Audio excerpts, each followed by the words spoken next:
Hi readers! Today we're going to talk about using a story map to show the important information in a story. Maybe computer's sleepy today. Okay, here's your target. I can use a story map to show the important details about the characters, setting, and plot of a fiction text.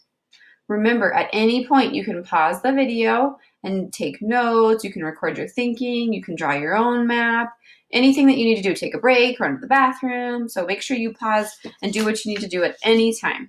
Okay, maps and readers, what is a story map? Well, let's look at some examples. Here you'll see the plot and a flow map of how we've mapped out stories before, and in previous lessons we've used this beginning, middle, end structure to look at the plot and all of the important parts of a fiction story. Down here you'll notice some examples. So this one, I see a title, character, author, illustrator, setting, problem, solution. I see all those same things here, just looks different. I see all those same things here in this flow map, and I see all of those same things here. So to me, it looks like a story map is just a way to record your thinking and all the important parts of a fiction text. So here's a question I was wondering to myself as I was making my own story map of a book that we recently read together, Wanda's Roses. How do you know what to include when you make your own story map? Guess what? Luigi's here to help. Great readers determine importance. This is a really important skill as a reader, because if you can read lots of information and pull out, well, here's what's important to my story map, and here's what might be interesting and fluff and cool, but it's actually not important for what I'm doing. So it's important to ask yourself, what's important and helpful to me, helping me complete my story map, and what's just interesting information but I can push aside for later. A great way to think about this is by thinking about cooking pasta. When you cook pasta or noodles, you often get it hot, get it boiling, and then you strain out and all the water and all the things that you don't need, so you're just left with the yummy pasta. And that's a great image to keep in your head when you're trying to determine importance. As I read through all this information in a fiction text, I need to determine what's important and helpful to completing a story map and what's like the water, and I can just kind of toss it out.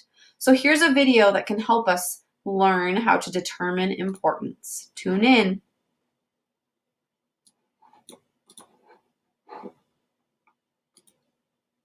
Have you ever noticed how difficult it is to remember everything you read?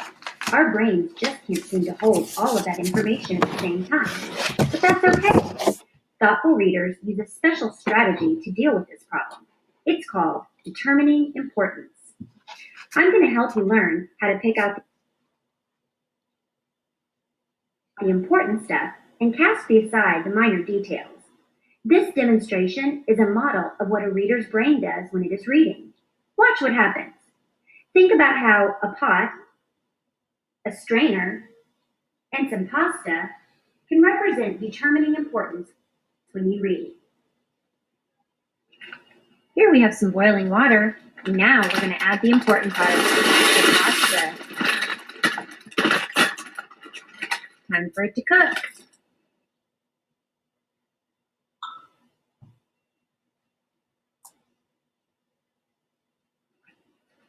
Just like in reading, here we have pasta and water. We just want to hold on to the pasta because that's the important part. This strainer here acts just like your brain. It's letting the unimportant stuff, the water, just drain through, but holding on to the most important part, the pasta. That's the part we want to add to our dish. That's the part that tastes delicious. When you're reading, your brain needs to act just like this strainer. You need to filter out the fluff and focus on the facts.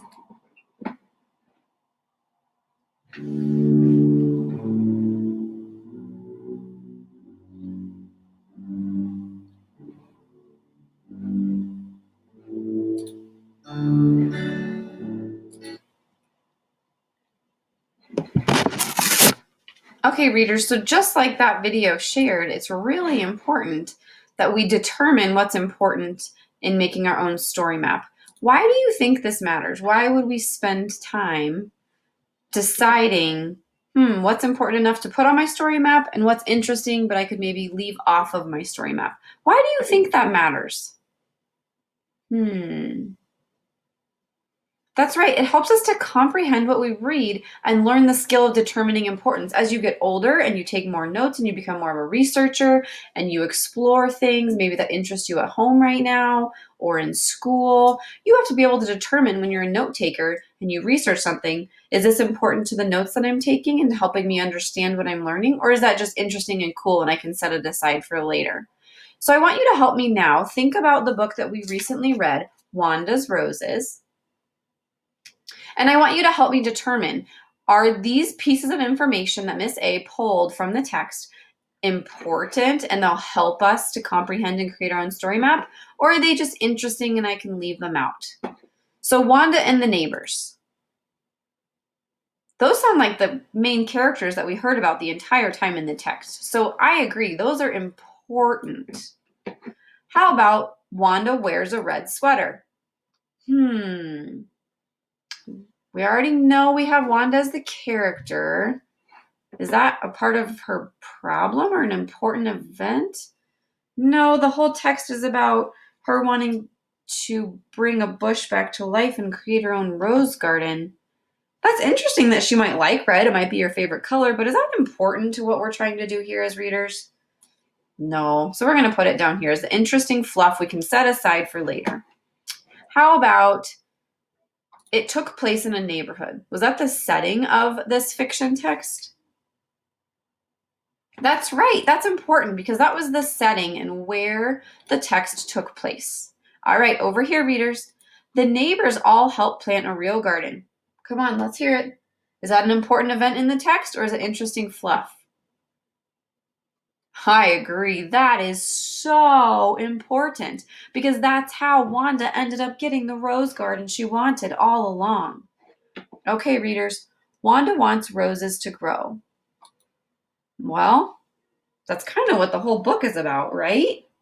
The entire time she's trying to grow roses from the dead bush, and in the end, all of the neighbors help her to plant a real garden. It's something that she wants, and it's a pattern that we see from her throughout the whole book. It's something she wants the whole time. So what do you think?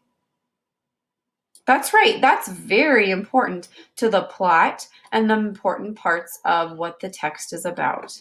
How about this very last one? One of the ladies that Wanda talks to, oh yeah, Mrs. Turner, is holding a baby. Oh, that baby is so cute when she's talking to Mrs. Turner and she notices that Mrs. Turner's holding the baby. There's Miss Turner's cute baby in the stroller. Is that really important to solving Wanda's problem or getting the garden that she always wants? Or is that just interesting fluff we can set aside? That's right, readers, interesting fluff we can set aside. So this is a great way to practice what is interesting to you and what's important to writing your very own story map. So now I want you to give it a try. You can draw a flow map like Miss A did. You can print off a story map. There's a ton online. Have mom and dad or a parent in your house help you print off a story map, or you can just copy this one onto a blank piece of paper. You can write it in more of a list. You can make it look like a pirate treasure map, or you could even go to this website, Read, Write, Think, and you can do a digital story map. I was playing around with it earlier. It's pretty cool. So here's what that looks like. If you go to readwritethink.org, O-R-G, you're going to click on Classroom Resources right here. As soon as you get there, you need to click Get Started. You need to be on a computer that has a flash player. An adult in your house can help you download that if that's something that you need. So you're welcome to try that as an option as well. Readers, you can try and map out the same fiction story we read, Wanda's Roses, if you would like.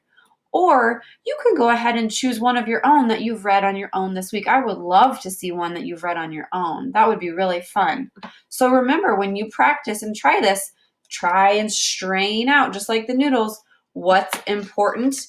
What are all the important parts of the plot, like the title, the setting, the characters, the problem, solution, important events, and what's interesting, fun fluff, like Wanda's red sweater, but not important to understanding and comprehending the text. When you complete your work, you can hold on to it for later so you can show your teacher in person. You can take a picture to post it to Google Classroom or Seesaw, whatever works for you and whatever's comfortable to you. Or it's something that you could write in chalk and put outside. Be creative, do the thinking wherever it works for you right now. Share with us now or share with us later. When you finish your story map, make sure you come back here. I can use a story map to show the important details about the character, setting, and plot of a fiction text. If you have all of those important parts, then you hit our target for the day. Way to go, readers. You can end the video now, or you can stay tuned for an extra challenge. All right, super reader, let's see what you've got. If you're up for a challenge, you can make several of your own flow maps or story maps that make sense to you, organize it in a way that works for your brain, and put them together. For example, if you're reading a chapter book instead of a shorter text, you could story map chapter 1, you could story map chapter 2. Then I want you to compare and contrast the similarities and differences you notice. What did the author include in the first chapter but left out of the second chapter? Why did they do that? This would be a fantastic thing to talk about with someone in your house, to talk about with your teacher next time that we see you on a phone call or a visual conference call. Or this would be something great for you to write about in your writer's notebook that you've started at home, a piece of paper you have at home, or a digital writer's notebook that you can access on Google Classroom. Be creative, have fun, and go above and beyond, readers. I can't wait to see what you come up with. See you next time.